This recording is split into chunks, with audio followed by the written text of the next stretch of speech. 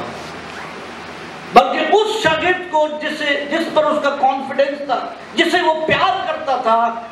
اس کے ہاتھ سونپا کہ تو میری ماں کو سنبھالنا۔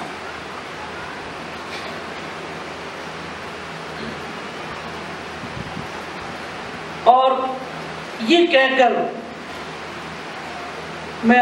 یہ کہوں گا کہ یہ کلمہ ان 10 احکام میں سے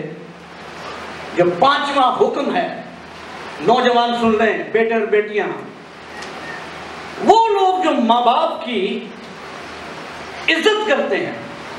ان کی دیکھ بھال کرتے ہیں، ان کو تسلی دیتے ہیں، ان کی عمریں بھی زمین پر دراز ہوں گی۔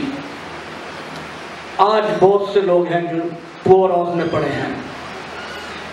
بچے شاید عیاشی کر رہے ہیں، پیسے بھیج دیتے ہیں۔ کیا یسوع مسیح کے نقش قدم پہ نہیں چلنا چاہتی ہماری کسی کو؟ آج میں دکھ سے یہ بات کہہ رہا ہوں کہ میرے یسوع نے تو بہت بڑا نمونہ دے دیا۔ یہ کلمہ خاندانی طور پر ہمیں ایک ابھارتا ہے، خاندانی طور پر ہمیں یہ میسج دیتا ہے کہ ماں باپ جو خدا نے ہمیں دیے، جن کو ہم دیکھتے ہیں، اگر ہم ان کی عزت نہیں کر سکتے تو وہ خدا جسے ہم نہیں دیکھ سکتے اس کی عزت کیسے کر سکتے ہیں؟ اس لیے یہ ضروری ہے کہ خداوند یسوع مسیح کی صلیب کو دیکھیں کہ صلیب سے خداوند نے اپنی ماں کو کیا ریگارڈ کیا اور کس طرح، جبکہ ماں کا دل شاید ٹوٹا تھا۔ ایک شعر ہے، حال دل پوچھے ذرا اس غمزدہ ماں سے کوئی، لال جس کا بے خطا سولی پہ قربان ہو گیا۔ ماں جانتی تھی کہ یہ بے خطا ہے، اس نے تو 30 سال تک 35 سال تک کچھ بھی نہیں کیا۔ میرے عزیزو، آج ہمیں خدا کا پاک کلام تنبیہ کرتا ہے کہ ہم اپنے خاندانی رشتوں کو مضبوط کریں، خاندانی رشتے جو خداوند نے بنائے ہیں اس کی قدر کریں، اور اگر ہم نہیں کرتے تو خدا کے اس 5ویں حکم کو توڑ رہے ہیں۔